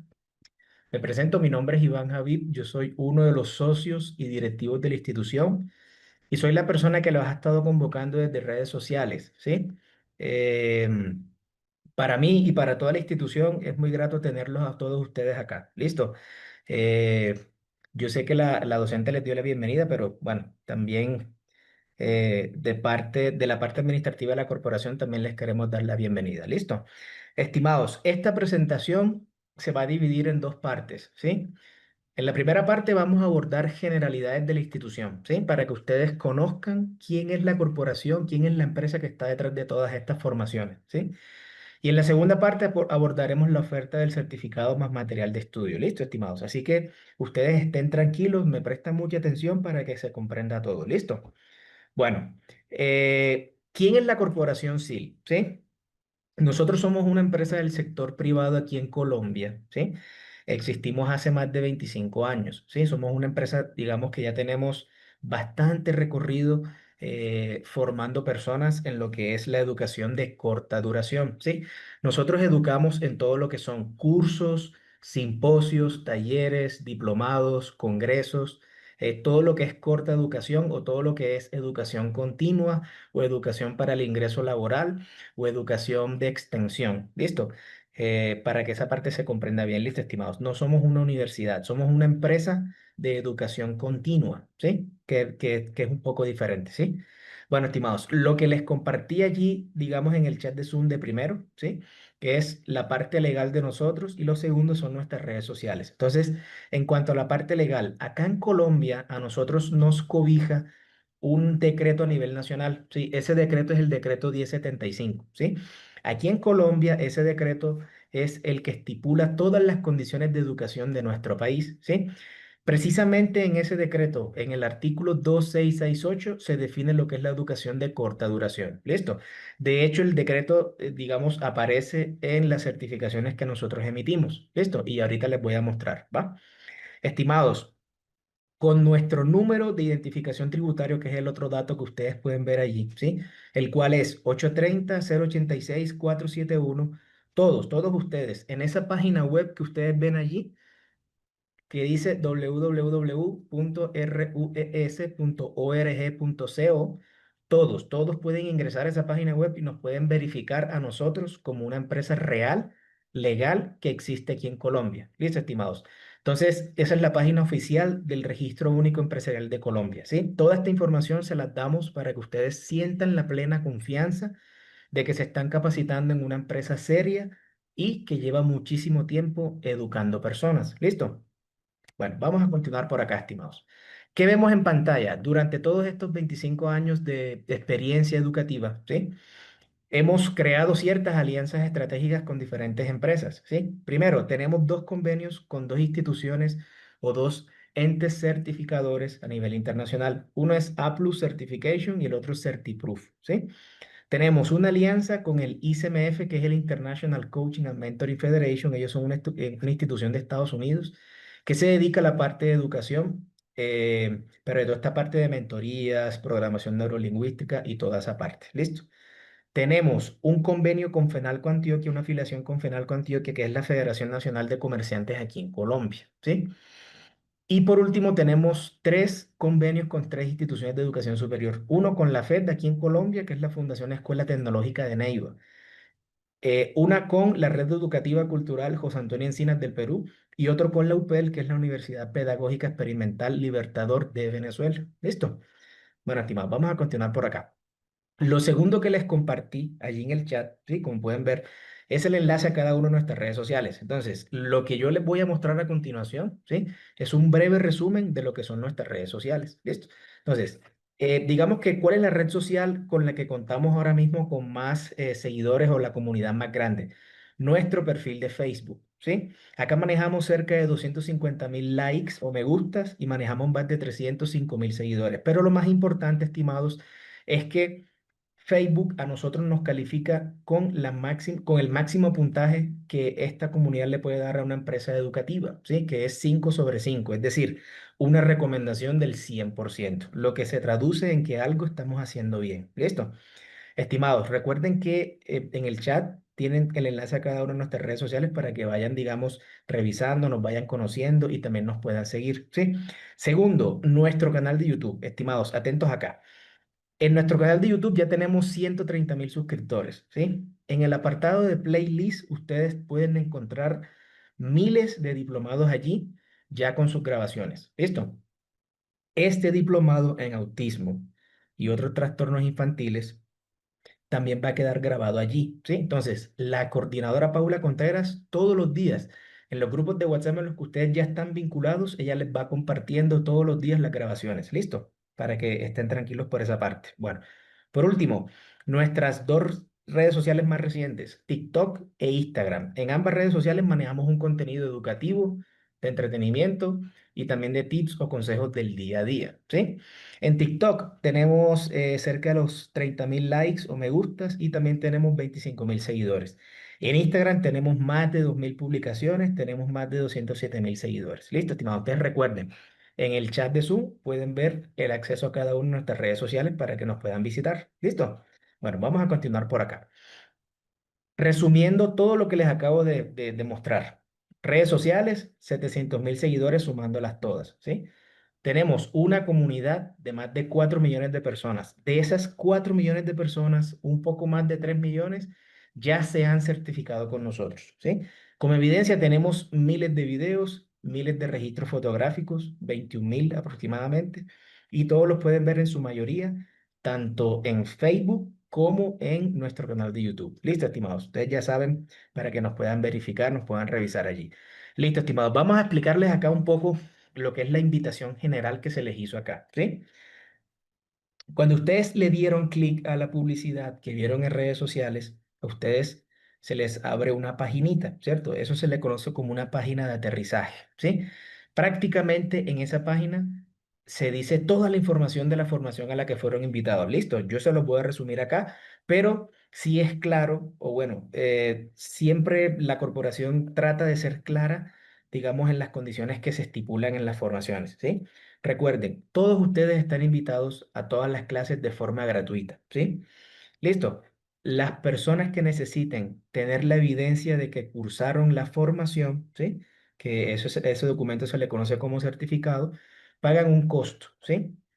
Y también se llevan el material de estudio, ¿sí?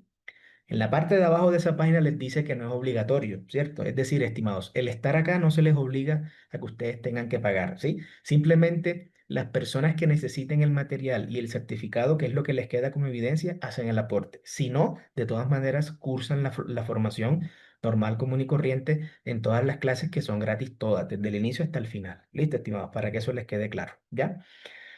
Esta es la corte número 19, es decir, hemos dictado esta formación 18 veces antes, ¿sí? Y nos ha ido muy bien. Entonces, por eso repetimos mucho esta formación. Y yo sé que esta no va a ser la sección y que les va a gustar mucho toda esta formación. ¿Listo? Ya empezamos hoy, martes 3 de junio, ¿sí? Son 8 encuentros, ya hoy fue el primero, quedan 7, ¿sí?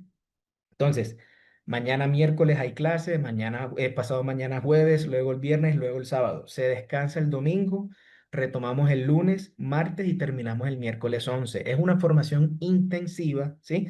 Estamos hablando de 3 horas y media por sesión, ¿sí? Cada sesión va a tener un descanso de 10 o 15 minutos. Hoy no hubo, digamos, descanso porque la clase es más corta por esta intervención, ¿sí? Por ser la primera. Pero desde mañana todas las clases van a tener su receso para que ustedes vayan y tomen agua, vayan y coman algo, vayan al baño. Sí, normal. Listo, estimados.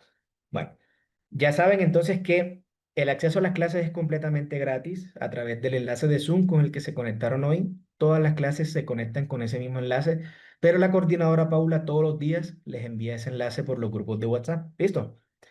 Y también las sesiones grabadas de las sesiones en vivo que se las compartimos por los grupos de WhatsApp. Listo, muchachos, para que eso les quede claro, ¿va? Bueno, vamos a continuar. Estimados, estos son los temas que vamos a ver, que van a ver con la docente Ana María, ¿sí? Ya hoy empezaron con el módulo uno que es la parte introductoria, ¿sí? Ahí van a ver 3 temas, luego pasan al módulo 2 que es la parte de neurodesarrollo y adquisición de habilidades en el TEA y otros trastornos infantiles. Van a ver 4 temas allí. Pasan al módulo 3 que es la parte de evaluación y diagnóstico del TEA, ¿sí? Ahí van a ver 4 temas también. Culminan esos 4 temas y van al último módulo, que es la parte de los otros trastornos infantiles. Ahí van a ver 3 temas. ¿Listo, estimados? Con eso ya se culminan los 8 encuentros. ¿Listo? Bueno, vamos a continuar. ¿Qué vemos en pantalla? El perfil de la docente Ana María. ¿Por qué coloco, digamos, el perfil de ella por acá? Porque de pronto muchas personas no se pudieron conectar temprano, ¿sí? Entonces, la idea es que ustedes conozcan a la profesional que los va a acompañar. Ella es una persona que es bastante capacitada, tiene muchísima experiencia y tiene bastante tiempo ya dictando formaciones con la institución, ¿sí? Así que, digamos, ustedes están presenciando, ¿sí? Una formación que, digamos, ya se ha dictado muchas veces y se aprende mucho. Digamos que en todos los encuentros, diferentes profesionales de diferentes regiones se van conectando y también van aportando conocimiento en el chat. Entonces es muy importante que ustedes, digamos, asistan a las clases en vivo. Estimados, vean. Ustedes se pueden certificar asistiendo a todas las clases. Hay un mejor aprendizaje así, por lo que les acabo de explicar de los conocimientos que van escribiendo todos esos expertos todos los días en cada clase, ¿sí?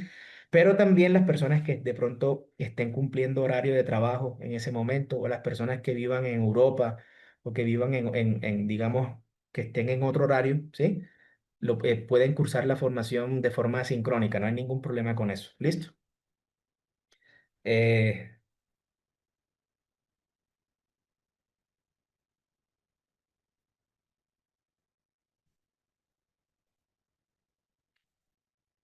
bueno, estimados, vamos a continuar por aquí. ¿Listo?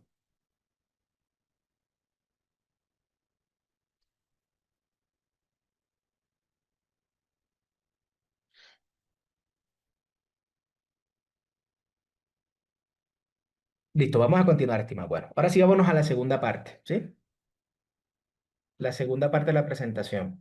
Ya está en la parte de la oferta del certificado. Listo, estimados. Recuerden que es opcional recibir el certificado y el material de estudio, ¿sí? Opcional, ¿por qué? Porque por un pequeño aporte que ya se los voy a informar, las personas se llevan ese documento que es un PDF en donde dice que ustedes asistieron a la formación en la diplomatura en autismo y otros trastornos infantiles.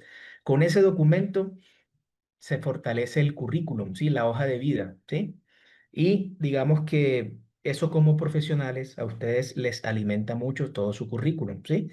Estimados, la corporación en su gran mayoría de formaciones y diplomados que dictamos todos los días, la asistencia, digamos, a las clases es gratuita, ¿sí?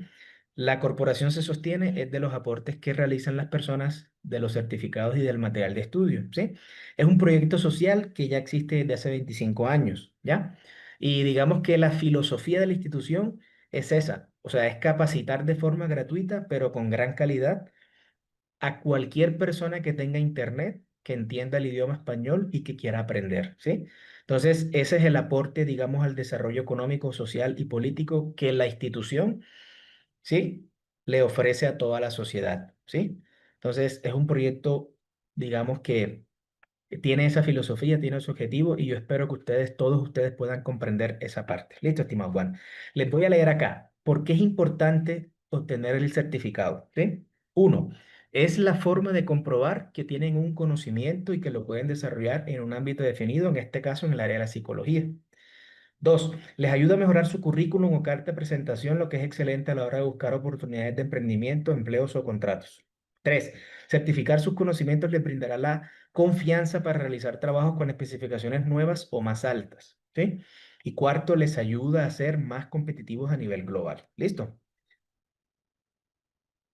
Continuamos por acá. Listo, estimados. Lo que vemos en pantalla es el diseño de cómo saldría el certificado, ¿sí? Como pueden ver, les va a aparecer el nombre de la institución, nuestro número de identificación tributario, luego va a aparecer el nombre completo de cada una de las personas que se vayan a certificar, tipo y número de identificación, luego dice cursó diplomado en autismo y otros trastornos infantiles, debajo van las horas curriculares que son 140. Luego dice toda la parte legal de nosotros, lo que les expliqué al principio, lo del decreto 1075, ¿sí? Toda esa parte, el artículo 2668. Luego la firma de los dos fundadores de la institución, ¿sí? Y ojo, todos los certificados en la parte inferior derecha tienen un código QR, ¿sí? Ese código QR es único por cada certificado. ¿Listo? Estimados, em, ¿cómo sería el proceso? ¿Sí? Para que les quede clara esa parte. Cuando se les compartan los métodos de aporte, ¿sí? Y también la coordinadora Paula lo va a hacer en los grupos de WhatsApp, ¿sí? Cuando ustedes hacen el aporte, se le toma captura, o sea, ustedes le toman captura al comprobante de pago, ¿sí? Ese comprobante ustedes se los van a compartir a la coordinadora Paula, ¿sí? Y ella en respuesta les va a dar a ustedes un formulario de certificación que tiene dos enlaces. En el primer enlace, ustedes colocan sus datos para que sus datos aparezcan en el certificado, ¿sí? Y el segundo enlace es el enlace del material de estudio o material complementario. ¿Listo? Va, estimados. Em, Total es que ustedes, cuando reportan el pago, ustedes de una vez obtienen el material de estudio, pero para recibir el certificado deben esperar hasta el finalizar toda la formación, ¿sí? Que es el miércoles de la semana entrante, ¿ya? La coordinadora Paula ese miércoles, luego de clases, ella les va a mandar por todos los grupos de WhatsApp un instructivo. ¿Sí? Ese instructivo simplemente, sí, en un texto ella les explica cómo descargan el certificado en PDF en una página oficial de nosotros, de la corporación. Listo. Pero eso es el último día. Listo, estimados, para que eso lo tengan claro. ¿Va? Bueno, vamos a continuar por acá.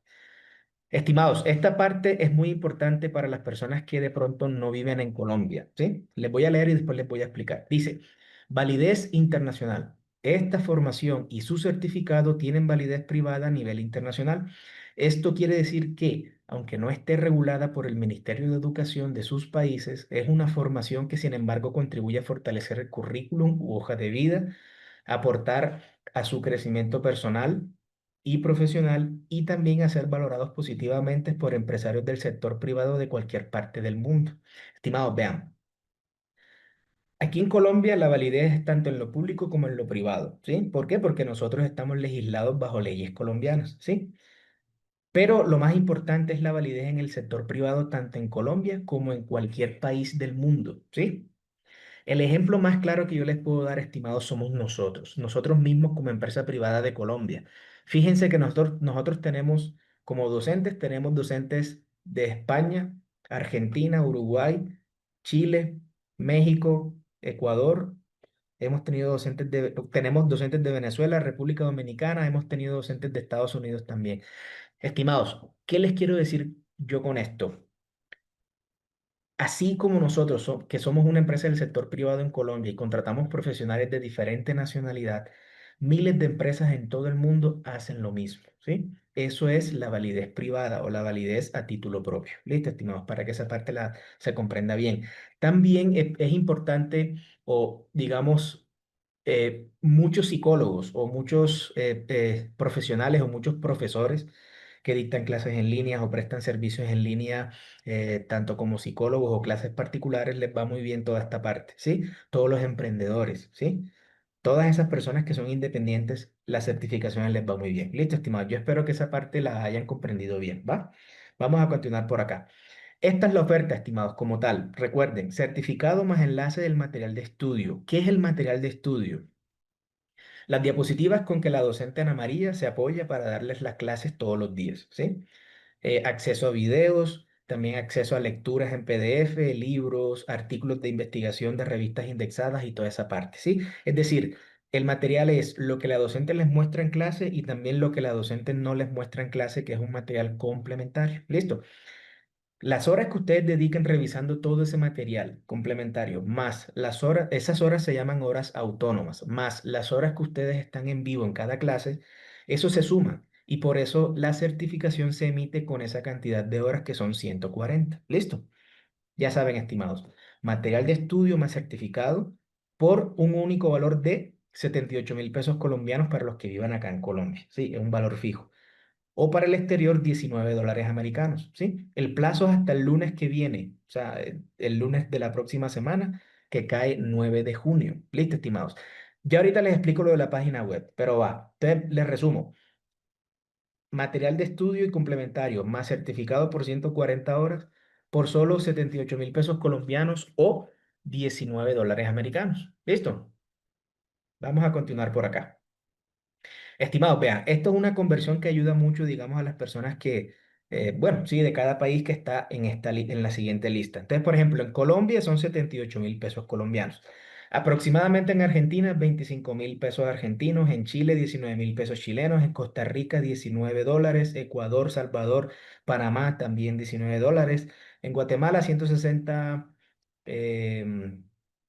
La moneda de Guatemala, quetzales. En México, 390 pesos mexicanos. En Panamá, bueno, ya dijimos Panamá, 19 dólares. Paraguay, 160.000 guaraníes. En Perú, 75 soles. República Dominicana, 1.120 pesos dominicanos. En Uruguay, 860 pesos uruguayos. Y en Venezuela, aproximadamente a la tasa del dólar paralelo, 2.650 bolívares. Estimados, recuerden que eso es un valor aproximado, ¿va? Entonces, a continuación, les muestro una captura de la página web por donde ustedes pueden hacer el aporte, ¿sí? Listo. Esto se los compartimos en los grupos de WhatsApp en los que ustedes están. Ya se encuentra listo, estimados. Entonces, vean. Cuando ustedes le dan clic a la página web, ¿sí? Van a ver diferentes botones de pago, ¿sí? Nosotros les recomendamos el botón de Hotmart porque, digamos, es el que tiene presencia en todos los países del mundo, ¿sí? En su mayoría para pagar con tarjeta de crédito, pero hay varias opciones para Perú, Colombia, eh, eh, Chile, ¿sí? Y diferentes países para pagar en efectivo, ¿sí? Pero la recomendación es que utilicen el link de Hotmart, ¿listo? ¿Va? Tenemos también botón de IPEICO. IPEICO se mueve muy bien en Colombia, México, Salvador, Guatemala, Panamá, Perú y Chile, ¿sí? PayPal, el que tenga cuenta en PayPal, para todos los países se mueve PayPal, ¿sí? Funciona PayPal. PayU también funciona para todos los países, pero eso sí es con tarjeta de crédito. Y Binance, ¿sí? El que maneja criptomonedas, criptoactivos, también tenemos disponible esa parte. ¿Listo? Ya saben, estimados, toda esta información se las comparte Paula por los grupos de WhatsApp en los que ustedes están. Para las personas que vivan en Colombia, ¿sí? Se tienen estas cuentas directas por si no van a hacer créditos ni van a pagar sí, con tarjeta de crédito. Se tienen cuentas directas para que lo puedan hacer, ¿sí? Pero estas cuentas, estimados, son solamente para las personas que vivan en Colombia, ¿sí? Estas cuentas no reciben dinero desde el exterior, solo para residentes en Colombia. ¿Listo? Para los residentes en el exterior, lo que les acabo de mostrar que fue la página web con todas las diferentes pasarelas de pago. ¿Listo? Bueno, vamos a continuar. Listo, estimados. Ya esta es la última diapositiva. Aquí les presento los dos WhatsApp que maneja la coordinadora Paula. ¿Sí? Estimados, solamente ustedes van a comunicarse con ella vía chat de WhatsApp. ¿Sí? Ella es la única persona autorizada para atenderlos a ustedes en esta formación en autismo y otros trastornos infantiles, estimados. ¿Listo? ¿Por qué, digamos, los directivos tenemos la obligación de presentar a los coordinadores? Estimados, porque como estas formaciones son gratuitas, cualquier persona se puede vincular desde Internet, ¿sí? El 99% de las personas que están acá, yo sé que tienen buenas intenciones, quieren aprender, quieren recibir la formación, pero siempre hay un 1% que quiere estafar, quiere enviar información falsa, quiere clonar, quiere hackear, y por eso yo siempre les mandaba un mensaje con esa advertencia en todos los grupos desde que ustedes se iban vinculando. No sé si lo recuerden, es un mensaje que decía más o menos que se comunicaran solo con los administradores o personas que pudiéramos escribir en los grupos de WhatsApp y nadie más. ¿Listo? Estimados, entonces ya saben, aquí les presento a la coordinadora Paula. Ya les voy a dar una diapositiva con toda la información de ella y culminamos la presentación, ¿va? Entonces vean, regálenme un minutico.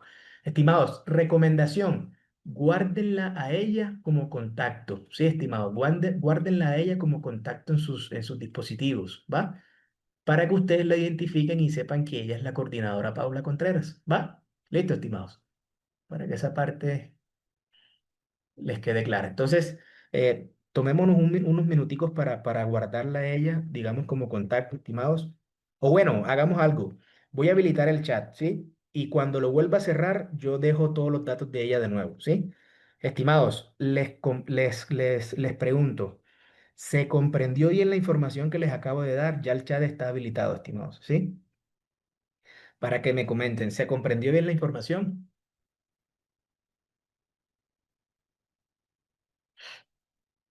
¿Cierto? De todas maneras, estimados, si tienen alguna duda, ya saben, guarden a Paula y eh, pueden hacerle la consulta a ella, ¿sí? No se preocupen, ¿va?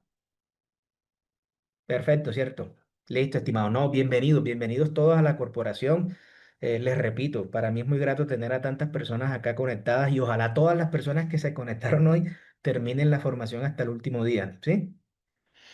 Listo, estimados. Bueno, estimados, me les despido. Voy para otra inducción, ¿sí? Bendiciones para todos sus familiares, sus amigos, sus hijos, sus sobrinos, sus primos, sus colegas, sus compañeros de trabajo, de estudio, para todos, ¿va?